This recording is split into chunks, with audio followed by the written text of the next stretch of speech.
Legally Clueless has teamed up with She Walks, which is an initiative by Johnnie Walker, spotlighting and celebrating women who are doing incredible things that are impacting communities. And in this episode, I'm very excited because you get to meet an incredible young Kenyan woman who is doing her part through her social enterprise to end period poverty.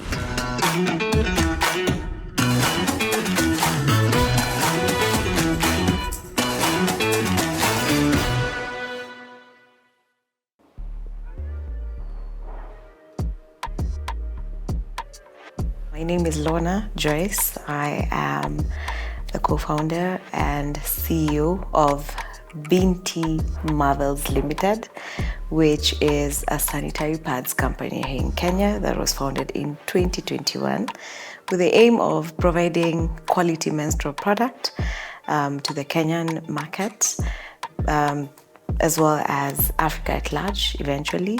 And I'm also, by profession, a private flight attendant. I've been there for 13 years. I'm now a certified trainer in East Africa. I'm expanding to the whole of Africa on the Embraer 120, which is a type of planes that are flown here in Kenya. Overall, I think I'm a lover of life. I'd say that. I'm also a mom. Yeah, to 3 amazing cats. But yeah, I think that's generally who I am, and I'm living life and I'm loving it. I was born in Nairobi, but my dad was a policeman, so we moved around Kenya for quite some time until my mom said, okay, I think it's easier to stabilize, and so we came back to Nairobi. So I started in Nairobi, and then I went to Murang'a, where I did my primary and like half of my primary, and then all the way to high school. So I finished that, and then in between now, high school is where life changed for me. My dad, who was the breadwinner, passed on, and life changed for us. So within this time, which is probably around July, we bury him, and then in August, my brother had been ill. He passes away. And at this point in time, I'm in Form 1, so we've just lost 2 close people in my life. The government house that we used to get, which was like a 7-roomed house, all of that is gone. My mom had no savings. She had practically no job.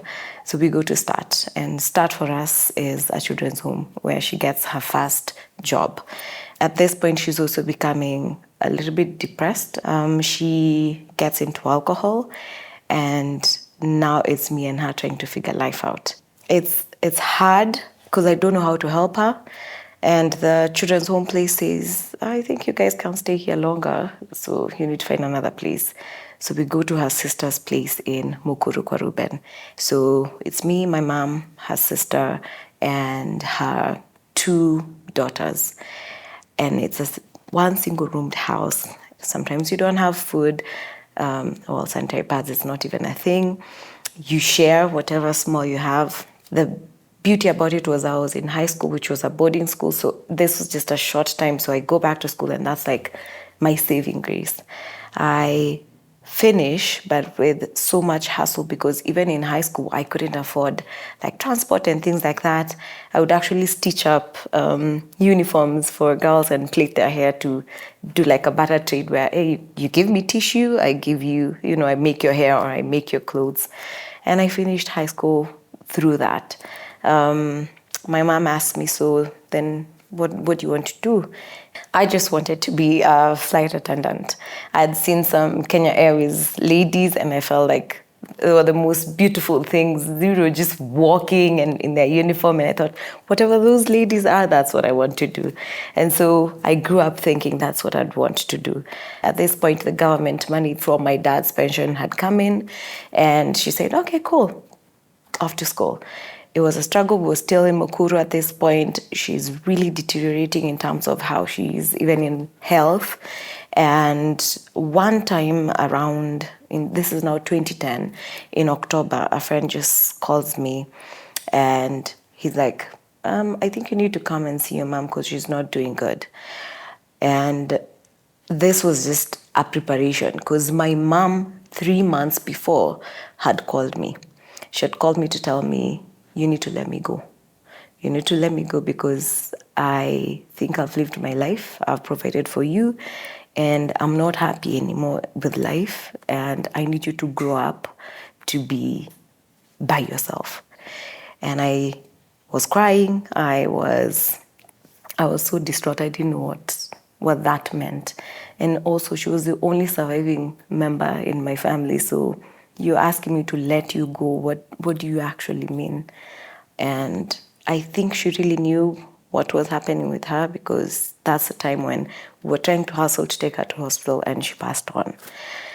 Now I'm all alone and life now starts. I don't think there's any way to navigate emotions at that age. No one is talking to you. It's just survival mode. It's just survival mode. What do I do? Okay, what next? I need to eat. I just need to survive for tomorrow. And through that time, there's a lot of people just saying, I don't think she's going to make it beyond, 6 months. Well, all her family is gone. She's not that strong. And for me, the proof was, I am going to teach you that I am going to do this, and I'm going to prove to you and show you that I'll be here beyond 6 months. So I there's no way of coping. I think I've even coped now that I'm much older and I'm understanding what I went through, what those emotions were, because I was just living, first of all, to ensure that my mom knows that I'm there for her. And then when she passed on, now I'm living to survive for myself. So it took me, I think it was a year before I got a job. And then in that aviation life, the uniform that you're given, it's quite light. The material is quite light. And so that was the first time I was also interacting with tampons. And I already felt like this is too uncomfortable for me. First of all, the pads, if you wear them with the uniform, it will definitely show. So that was the first shift for me for tampons. It was good at a time, but also there's the big key question of, am I going to get toxic shock syndrome by using this product? When is it a good time? With a flight attendant life, you're probably on air most of the time. The toilet is so cramped, so changing, and it's such a hard thing, and I don't even think most of the flight attendants in the industry even speak about it. And so for me, that's a fast kicker of, I look back, starting Binti, that was something that I knew if I was creating a product, it had to be something that caters to all women, not to just one, to all women. So when I got to the flight attendant life, I thought, this is going to be glamorous. I'll be in London. I'm going to do, amazing. And it's, what? You're going to Somali, you're going to Dadaab. Those were the first destinations. I'm really hoping there's a Zanzibar somewhere there. It's not a thing. There's a lot of farm produce that is farmed from Kenya that is transported. We were part of the people that were doing that. We were transporting food and the UN personnel to Somali. And I thought, what, maybe I could start farming, and then I could take my produce there and make something extra. And that's what I did. So in 2018, I became an agripreneur. I started farming, and I did my research to the extent that I would, but I input a lot of money that I lost, all of it. I went to Nyeri, I picked 4-acre piece of land.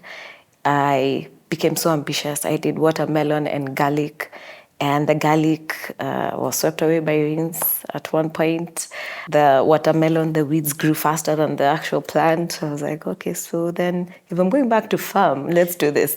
Let's see what everyone is around us doing, and then we could probably grow what that is. So I grew French beans, and French beans was good. We were exporting to Europe. Then COVID hits, and I think everything shut down during that time, even produce going outside. And I think, let's then feed Kenyans. And the beauty about it was, I was in Nairobi, and someone was at the farm. And so I knew even the produce that I'm going to grow, if it was cabbages, then I would definitely have market for it. So there's 2 cabbages. I had 4 acres of land, 60,000 heads of cabbage. I'm like, very ambitious. I'm going to feed Kenyans. Time for harvesting comes. 1 cabbage, you grow it to fruition with 10 shillings takes like 4 months. So I'm thinking if I sell it at like 25 shillings, I'm a millionaire and I'm flying to Dubai to enjoy life. Yeah, no, that was not the end during harvesting. Brokers came to the farm. They're like, one cabbage is 5 shillings. Like, this is not making sense. You know what? I'll bring the produce from the farm, come to Nairobi and sell it myself. So I go online, I cry. I'm like, guys, if there's anyone who knows where I'll take this produce, I don't want it to go to waste. And people are starting to see the journey of now me, because I had to hire Kokoteni, that cat guy, me and him every day on the streets of Imara Daima, just trying to sell. And a friend of mine was like, Lorna, you're over hustling with this thing. Is it possible I send you 1,000 shillings and you just go and donate those cabbages to people? And I thought, okay, that's a good idea. So we did that. And then I thought, then why not involve Kenyans? Because there's someone who probably has a shilling and there's someone who's missing food. So the connect started. I brought in around 45,000 cabbages and donated in Nairobi, which was really, really huge.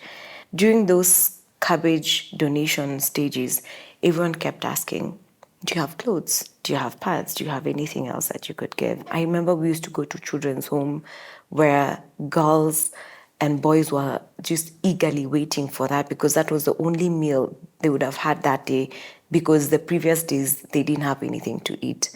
And when we sat down with Beth, it was, how do we start a business that still impacts the same people that we really, really tried to support during that time? And she came across a video of a young girl who was being molested by a relative for pads. In Kenya, there's a lot of that, the exchange for sex for pads. And that was one story that she shared with me. And I think that was the breaking point for us, where we said, you know what? I think we're looking so far, but let's try this. Let's do the pads. And we were so ambitious because it was, you know what? Let's do manufacturing in Kenya. Yeah. Let's start producing the pads in Kenya. And then we sat down, looked at the math. This is now 2021. We don't even have a company yet. It's just an idea floating. And we started looking at, machines. Oh, wow, 40 million, great. We don't have that. Government taxes, that's going to be a headache. Information, who's going to give us that? No one. It was quite a learning process, and we had to learn very fast. And so we thought, okay, then let's do this. Let's get someone who manufactures for us from outside, preferably China, but this person has to be, or this manufacturer has to be someone who manufactures for the US and the UK or the European market. Then that helps us in terms of, first of all, understanding the basis of quality.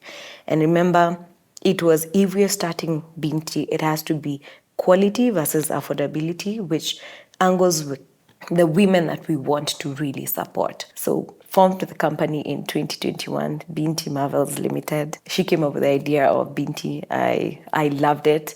It was so beautiful because, well, Binti is a beautiful lady in Kenya. That's the Swahili meaning. 2021, the samples came. We tested. We gave it out to over 100 women. And the feedback was, when are you bringing this product in? It was so scary. 2 women trying to do something it feels unachievable. We had no basis of business in the literal sense of how a business should be run. For me, it was, later, I will sell them. She was in the US at the point. And so she had the funds, gave in the funds. I had the time to be here and, to cultivate the brand. And we started Binti, started selling in the market in 2022, and I thought, you know what, women are going to love this because, well, first of all, it's a good quality product, and second of all, it's a good quality product and it's affordable. And then we started selling in the market, and the women are like, who are you? What is Binti? And no. Go get known. So who is going to know us? We don't have marketing money. We don't have operations money. We only had money for the container. So me and my 4 employees. I was the accountant at the time. I was social media manager. I was a customer service person. I was the driver of the van moving around in different shops.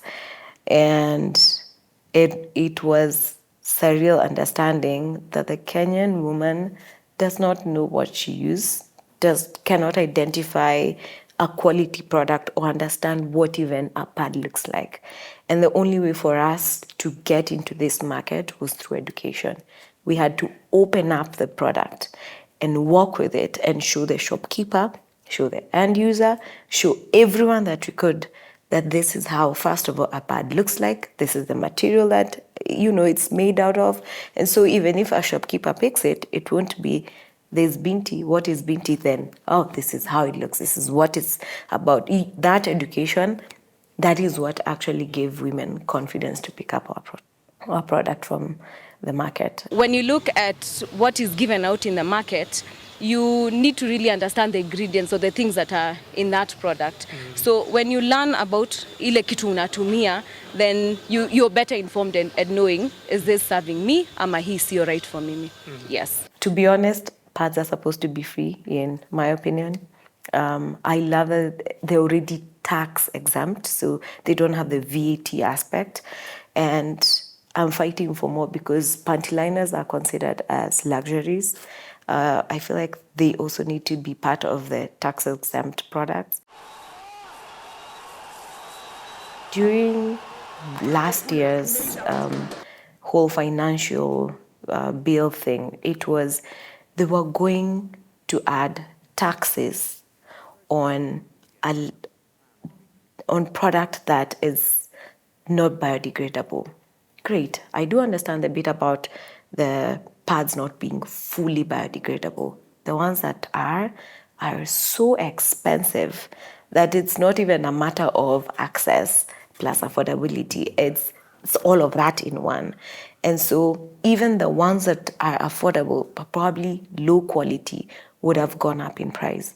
And so we are not now fighting for taxes. It's now we are fighting for our bodies, for survival, for a basic need. Leave that on the side. Just look for money elsewhere, but just don't touch the small dignity that we have left in pads. And I had to be vocal. For me, I felt this wasn't just a business that you're going to hurt. Great, I could close tomorrow and start a matchbox company. I would still make money. I would still be great. I would still do the things that I'm doing. But in the space where I've already put out myself and dedicated my life into ensuring that that girl never misses a product, or that girl never stays out of school, or a teen mom is okay, or a worker in a construction is comfortable living her life in her periods with the product that I've provided, I had to speak up. So we push this as your registration will go to support girls with this, instead of you getting them as an individual. Like if you just check 1,000 for just 1 year, that's it. You're good. If you want support more, it's okay, but that 1,000 helps.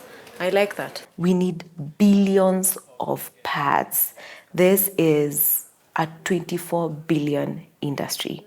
And out of it, all the 39 sanitary pads companies that are in Kenya, we only tap into 4 billion. So who's tapping into the 20 billion? There's a lot. I can't finish this market. I can't even satisfy quarter of this market. And so it was not supposed to be a fight. It was supposed to be an inclusive thing where the government talks, we are called, we all sit down, we have a plan. This industry is also very male-dominated. Sorry to say that. But yes, it's men deciding for our bodies. And so if that's the case, they would never manufacture or create something that I would use in totality and be like, I'm okay with this product.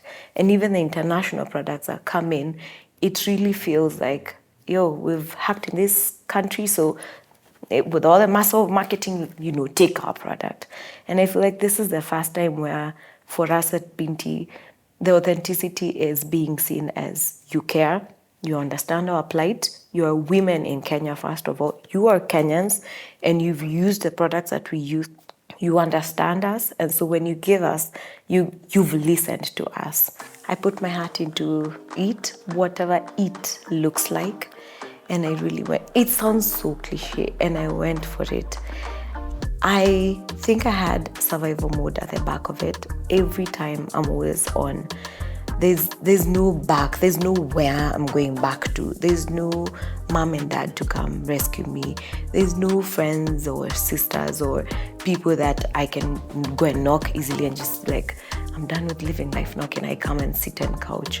There's no that for me. So for any woman out there, anyone who literally doesn't know where to start is simple. Start is waking up, just researching. Start is reading online. Start is reaching out to that someone that you feel, hi, you might know 1 to 3 things about a business. Whether they reply or not, that is start. Start is small. Start is doing it while scared, but sending that message. Start is showing up in places where, okay, there's something happening around the industry that I want to get into. Start is taking a risk and investing in it. You want to be a designer. Start is attending designer things like events, or start is I want to be footballer. It's going to a pitch and just sitting there and seeing how people knock that ball, and tomorrow saying, can I try and kick the ball? That's start. Start is a small thing. And if I did it, to be honest, I really feel like you can do it.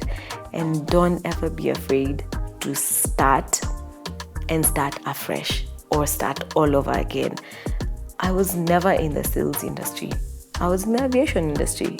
I did get to Zanzibar, but it's been an amazing ride in aviation. I have met dignitaries. I've carried presidents. I've carried ministers, prince. And for me, if I didn't actually wake up and go and look for that job, because I didn't have anyone to help me get into aviation, I dropped my CV so much until one airline told me, we have 10 of your CVs. Just come and do this interview. That's how I got a job in aviation. And so if I didn't wake up every day to go and do that, then I would have never lived the life that I did or never gotten here. I started Binti with the idea of, you know what, I could sell this. If I sold cabbages, then pads have a shelf life of 3 years. So I have 3 years to sell piece by piece until it finishes.